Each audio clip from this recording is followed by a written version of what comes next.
Assalamualaikum warahmatullahi wabarakatuh.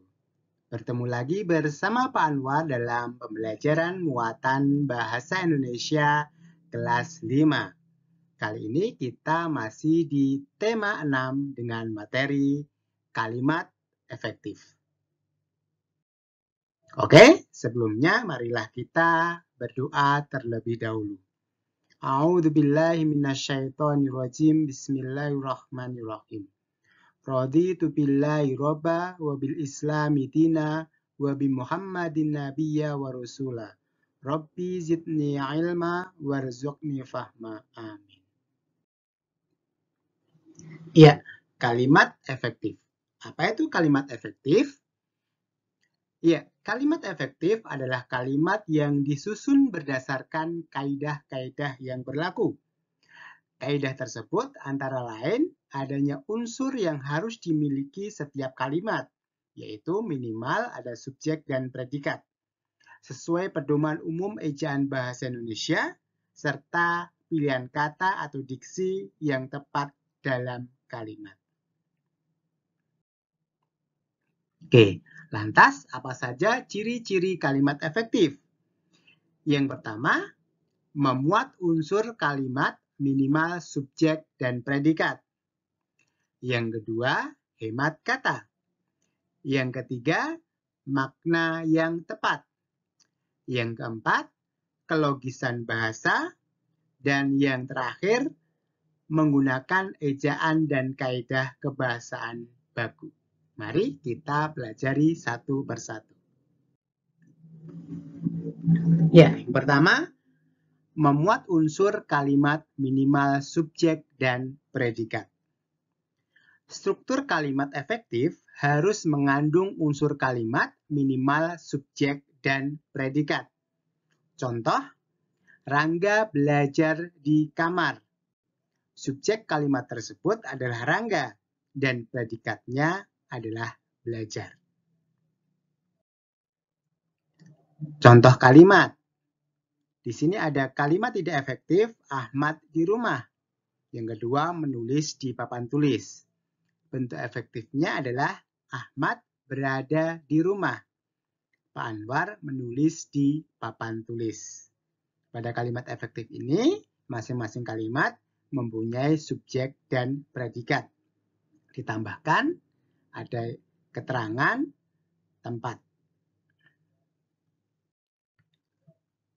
Berikutnya, nomor 2, hemat kata. Kalimat efektif harus hemat kata. Artinya, dalam penyusunan kalimat efektif, penggunaan kata, frasa, atau bentuk lain yang tidak diperlukan harus dihindari. Oke, perlu perhatian dalam menghemat kata. Yang pertama, hindari pengulangan subjek. Yang kedua, hindari sinonim kata. Yang ketiga, perhatikan bentuk kata jamak. Oke, mari kita pelajari satu persatu.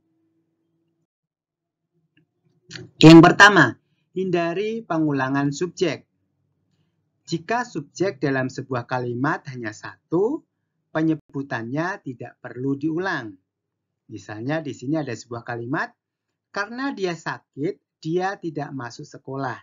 Di sini ada pengulangan subjek yaitu dia.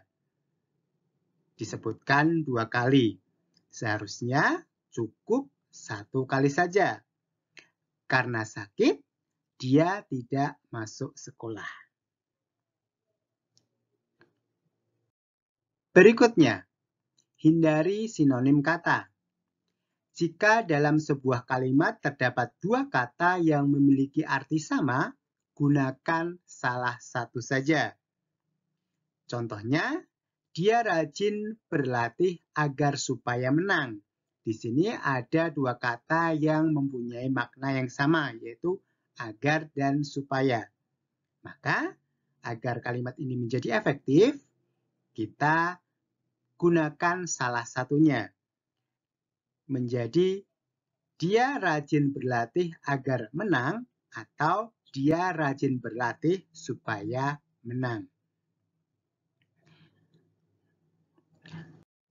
Berikutnya, perhatikan bentuk kata jamak. Jika sebuah kata sudah memiliki makna jamak, tidak perlu ditambahkan kata yang bermakna jamak lagi. Misalnya, para hadirin dimohon berdiri. Di sini kata para mempunyai makna jamak. Kemudian hadirin juga memiliki makna jamak, yaitu orang-orang yang hadir. Maka, agar menjadi efektif, kita perlu menghilangkan kata para. Menjadi hadirin dimohon berdiri. Yang ketiga, makna yang tepat. Kalimat efektif hanya memiliki satu makna, tidak ambigu atau tidak bermakna ganda, atau tidak ada penyimpangan. Oleh sebab itu, perlu diperhatikan penggunaan kata atau diksinya. Contoh, Tita membaca buku sejarah bahasa yang baru. Kalimat tersebut bersifat ambigu atau bermakna ganda, karena yang dimaknai baru bisa berupa sejarahnya, atau bahasanya, atau bukunya. Jadi yang dimaksud baru itu apakah bukunya yang baru, ataukah sejarahnya yang baru, ataukah bahasanya yang baru. Di sini maknanya jadi rancu.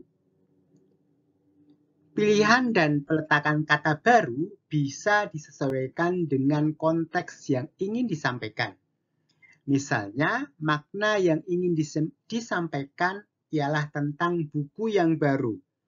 Kalimatnya akan menjadi seperti di bawah ini. Ini kalimat yang lebih efektif. Tita membaca buku baru yang bercerita tentang sejarah bahasa. Nomor 4, kelogisan bahasa. Ya, kalimat efektif harus memiliki kelogisan bahasa atau suatu yang masuk akal.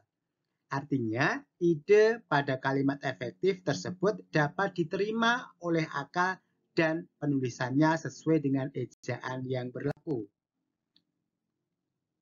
Contoh kelogisan bahasa. Waktu dan tempat kami persilahkan.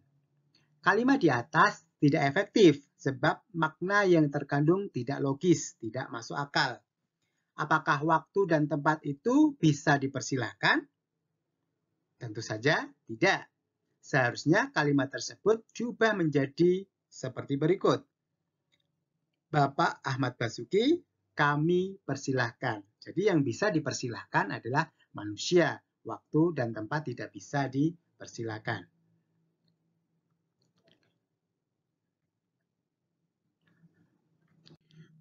Oke, berikutnya yang terakhir nomor 5, menggunakan ejaan kaidah kebahasaan baku.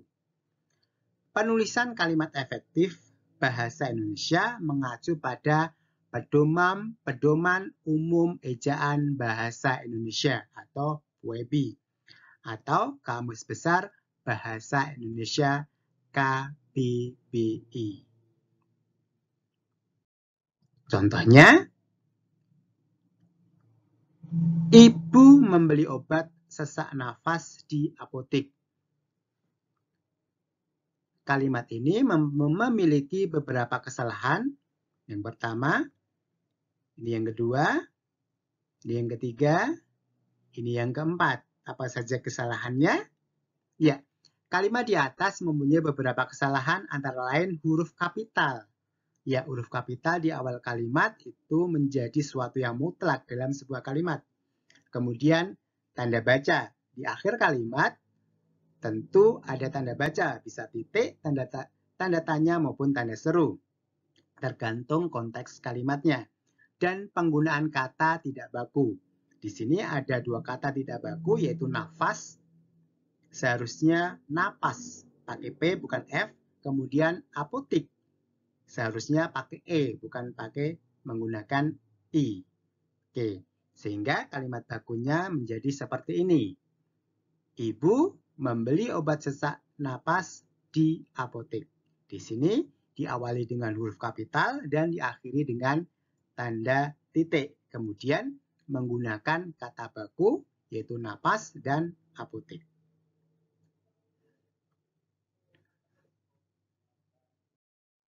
Oke, demikian tadi pembelajaran kalimat efektif dalam bahasa Indonesia.